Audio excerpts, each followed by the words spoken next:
Oke, eh, Assalamualaikum warahmatullahi wabarakatuh. Oke, makasih semuanya. Tolong simak biar besok kita bisa lancar, dan kalau mungkin ada nanti yang aku pas jelasin masih belum dipahamin atau masih penasaran, bisa kita diskusin lagi dan bisa cari sumber-sumber yang lain. Oke, kan aku akan mulai. Sebenarnya Arab Spring itu apa sih yang akan kita bahas buat besok? Sebenarnya itu kalau aku sebut bahwa Arab Spring itu kayak revolusi gitu yang terjadi di negara Arab. Jadi kayak revolusi kan pasti banyak tuh di negara-negara lain. Di Perancis ada revolusi Perancis dengan Bonaparte, terus di Indonesia waktu reformasi kan sebenarnya kayak revolusi-revolusi juga. Nah, ini sama yang terjadi yang itu di Arab. Nah, Arab kan ada lumayan banyak negaranya, dan maka kenapa disebut Arab Spring, karena emang yang terjadi itu bukan di satu negara doang, tapi ada di hampir seluruh negara Arab, walaupun nggak seluruhnya ya. Nah, oke, kita akan mulai dari pembahasan sosiologi, yaitu kan ada 4 bagian: prakonflik, konfrontasi, krisis, sama pasca konflik. Kita mulai di prakonfliknya ya. Sebenarnya kalau misalnya kita ngomongin prakonflik, Arab Spring itu dimulai pada akhir 2010 akibat banyak kayak sebenarnya revolusi-revolusi itu emang ya alasannya nggak akan jauh-jauh dari rezim yang otoriter, korupsi, kemiskinan, masalah ekonomi, terus ya antara itu aja. Nah, kalau yang aku bikin PPT-nya, ntar kalian bisa simak. Yang pertama ada ekonomi yang buruk dengan banyaknya angka pengangguran, terus miskinnya negara. Nah, terus yang kedua itu korupsi.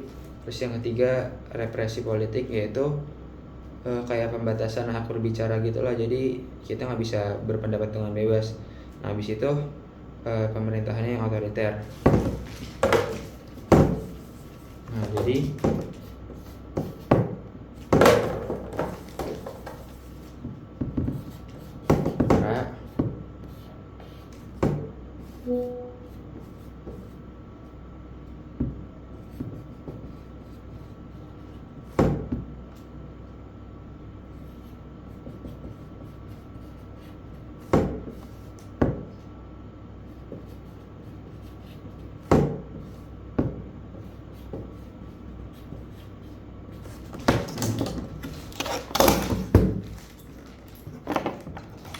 ada intinya pra itu ada 4 bagian: karena ekonomi, karena korupsi, yang terus ketiga karena represi yaitu pembatasan berbicara, dan keempat karena pemerintahannya otoriter. Nah, kan udah kayak Arab tuh emang negaranya kayak gitu ya. Namanya Arab lebih banyak yang kayak kerajaan gitu, apa namanya, monarki. Jadi kan otomatis kayak monarki sama rezim, jadi tuh udah hampir puluhan tahun. Kayak pemerintahan otoriter tuh emang pemerintahannya tuh udah puluhan tahun nih, sama mirip-mirip kayak si Soeharto. Makanya otomatis kan rakyatnya tuh muak ya. Makanya dia menjadi salah satu prakonflik dari Arab Spring ini. Nah, setelah prakonflik kita masuk ke konfrontasi, yaitu dimana udah mulai ada aksinya nih. Konfrontasi itu bisa dimulai, aku pikir ketika dimulai dengan tindakan Muhammad Bouazizi.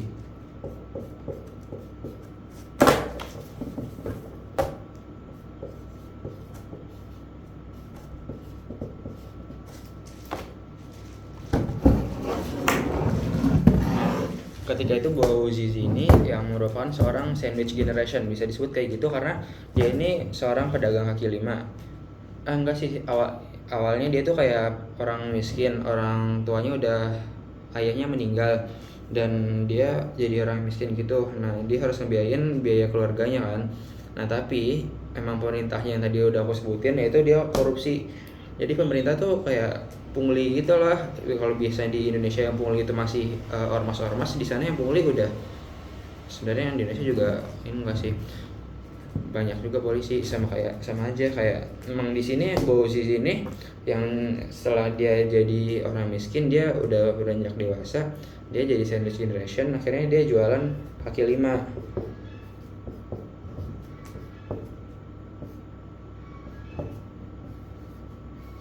Nah, dia jualan habis itu karena dia emang udah miskin, dia nggak bisa mampu bayar buat kayak nyogok polisi buat nerbitin surat izin berdagang, otomatis dianggapnya ilegal kan. Nah padahal harusnya kan yang nerbitin surat izin itu kan nggak harus bayar kan. Nah dia akhirnya nggak mau. Nah akhirnya Bouazizi ini mendapatkan perlakuan yang tidak adil dari aparat, dan barang-barangnya itu disita sama polisi, dan dia dipukulin, ditendangin, apa sih istilahnya tuh. Nah, itulah. Yang itu habis itu dia, dan pas udah itu pemerintah tuh mengabaikan dan ngerasa putus asa, dia tuh kayak abis dipukulin itu dan barang dagangannya diambil sama polisi, dia ngadu lapor ke kantor gubernur. Nah habis itu di kantor gubernur itu ya pasti perlakuannya sama aja dong, kayak iya pak, nggak dianggap apa-apa, dicuekin gitu loh. Nah karena dia makin marah, dia akhirnya melakukan aksi bakar diri di depan kantor gubernur sebagai bentuk protes terhadap sistem yang terjadi di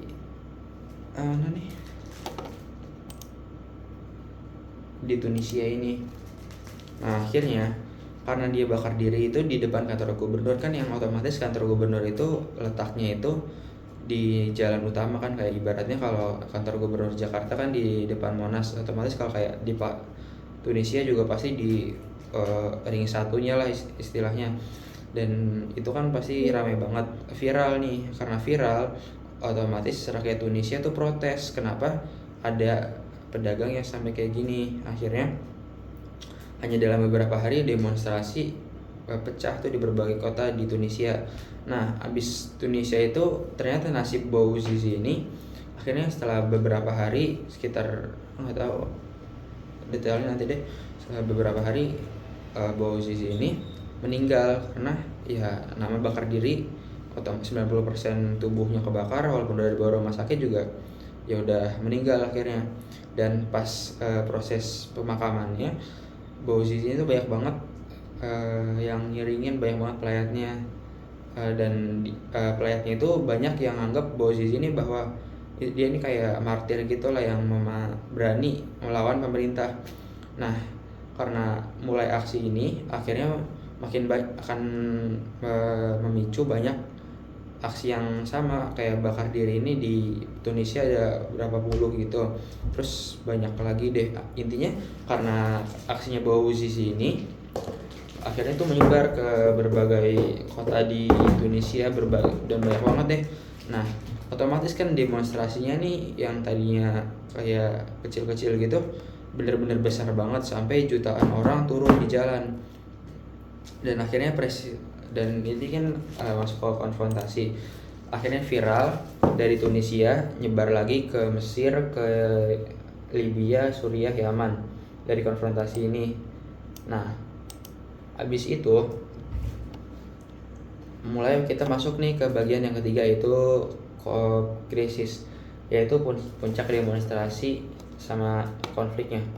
Setelah aksi bakar diri dari Muhammad Bouazizi ini akhirnya memicu banget gelombang protes di Tunisia dengan lebih besar, dan akhirnya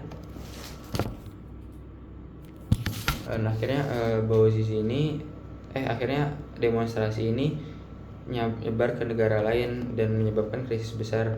Karena yang aku tadi udah bilang, karena viral otomatis kan banyak banget tuh demonstrasinya, dan banyak yang ikutan gitu.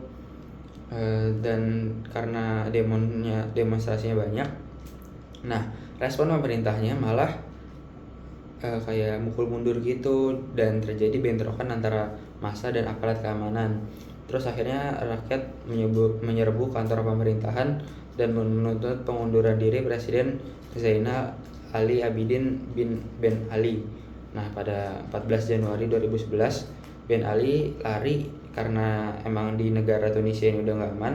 Akhirnya Ben Ali ini lari ke Arab Saudi, dan akhirnya ya udah, presidennya lari ke Arab Saudi kan otomatis pemerintahannya kan turun tuh dia, dan digantiin sama pemimpin dari demonstrasi ini. Dan yang kedua, kalau tadi Tunisia kan Arab Saudi juga banyak tuh negaranya, yang aku udah bilang sebelumnya, hampir seluruh negara Arab kan. Dan ini ke negara Mesir. Negara Mesir itu dimulai pada 25 Januari 2011 di Kairo. Itu dimulai dengan turunnya aksi mogok atau buruhnya tuh nggak mau kerja di perusahaan kayak BUMN-nya gini.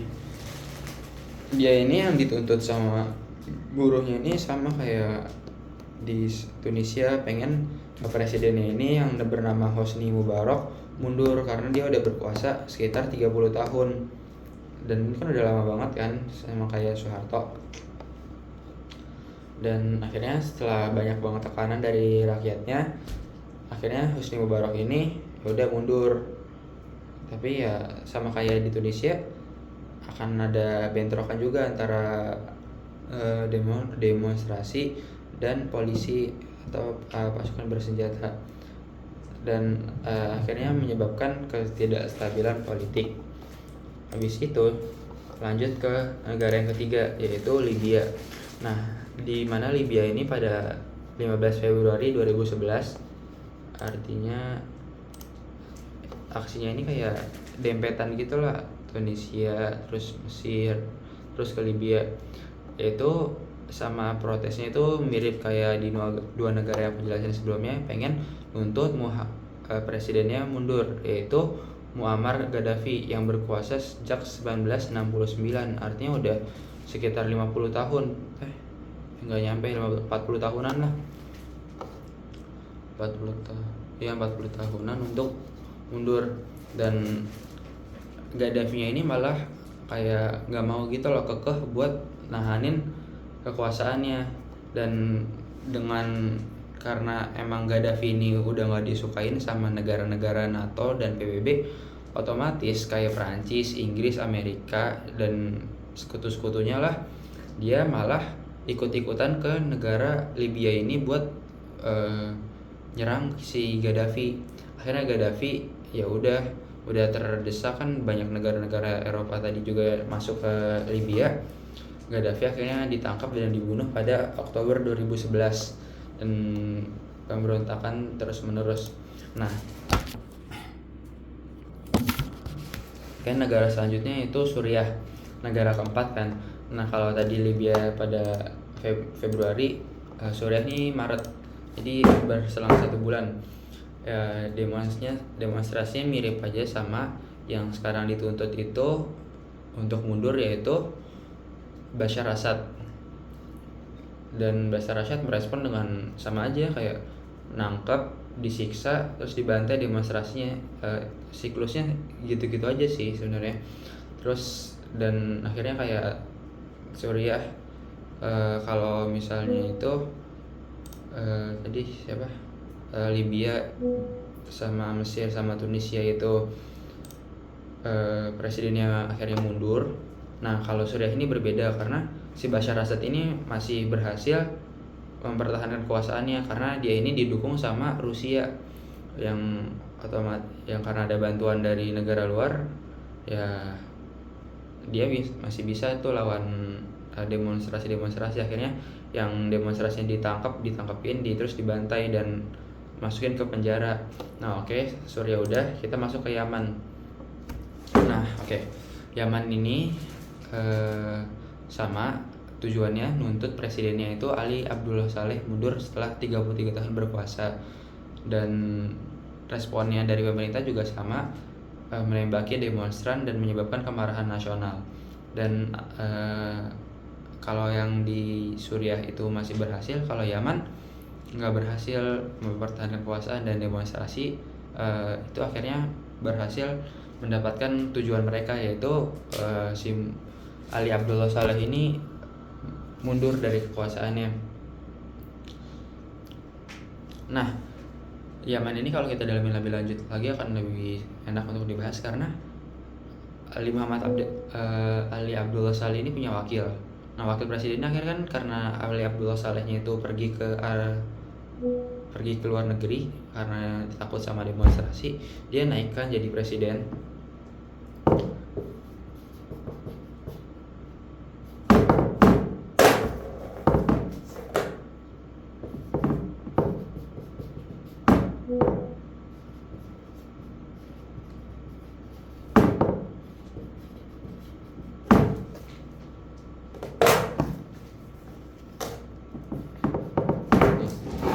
Oke. Ini kan si presidennya namanya Ali. Nah, Ali ini karena ada demonstran nyerang dia, akhirnya dia ini kabur. Yang naik ke jadi presiden yaitu wakilnya jadi presiden.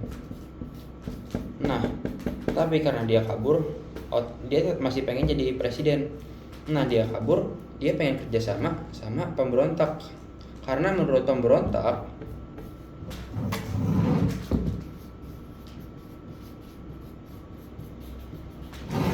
intinya pemberontak lah ya ini. Karena pemberontak yang wakil jadi presiden ini sama aja kayak kelakuannya si Ali ini, emang bejat juga. Nah, akhirnya si Ali ini yang tadi digulingkan sama pemberontak, dia kerjasama sama pemberontak untuk ngegulingin wakil presidennya dulu, dia yang dulu ini. Akhirnya dia, tapi karena emang wakil presidennya ini lebih pintar, ya udah si alinya kalah, pemberontaknya kalah, dan wakil presidennya tetap lanjut. Nah, tapi ada satu lagi pihak namanya Houthi. Nah, Houthi ini karena emang gak senang dan dia lebih kuat, dia akhirnya nyerang juga ke wakil presidennya, dan wakil presidennya kalah, dan yang sekarang berkuasa Houthi namanya. Nah, tapi Houthi itu musuhnya sama Arab. Jadi Houthi sama Arab musuhan, dan karena Houthi itu megang Yaman dan Arab, makanya musuhan sampai sekarang. Arab dan Yaman yang dikuasai Houthi perang terus. Oke, udah masuk ke krisisnya, kita masuk ke pasca konflik, ke bagian yang keempat. Nah, oke, yang bagian keempat ini kita mulai lagi dari negara yang pertama, yaitu Tunisia. Nah, Tunisia ini satu-satunya negara yang sukses bertransisi ke demokrasi, karena setelah jatuhnya Presiden Ben Ali, akhirnya Indonesia membentuk pemerintahan baru dengan mengadakan pemilihan umum yang demokratis dan menjamin hak asasi manusia dan kebebasan berpendapat. Bahkan negara Tunisia ini level kebebasan berpendapatnya lebih bagus dari Indonesia, di angka 70-an, sementara Indonesia di angka 110 kalau nggak salah. Artinya kan emang Tunisia tuh urutannya lebih bagus daripada negara Indonesia, padahal emang sebelumnya jelek kan, karena emang adanya Arab Spring ini. Nah, dan negara kedua Mesir. Nah, Mesir ini beda jauh dengan Tunisia. Setelah Mesir si presidennya itu digulingkan, akhirnya dilakukan juga pemilihan umum yang dipilih oleh demokrasi juga. Nah, terpilih namanya Muhammad Morsi dari Ikhwanul Muslimin, partainya Muhammad Abduh. Oke, ya nggak sih? Dan pada 2012, tapi karena Muhammad Morsi ini ngeselin bagi Amerika, bagi negara Barat, akhirnya digulingkan juga tuh, di kudeta, dan yang dinaikin sama pemerintahan itu jadi jenderal dari militernya. Dan ya udah, Mesir yang tadinya 30 tahun berkuasa oleh Muhammad Hosni Mubarak, pindah lagi kekuasaannya jadi rezim lagi oleh LCC sampai sekarang. Ya udah, sama aja kayak, karena nggak ngaruh apa. Oke, nah habis itu ke Libya itu ya udah, Gaddafi-nya akhirnya meninggal, dibunuh. Dan sampai sekarang Libya masih perang saudara, konflik antara ISIS, terus ada organisasi lain pemberontak, intinya memperebutkan kursi kekuasaan. Nah, akhirnya habis itu masuk ke negara yang keempat, yaitu Suriah.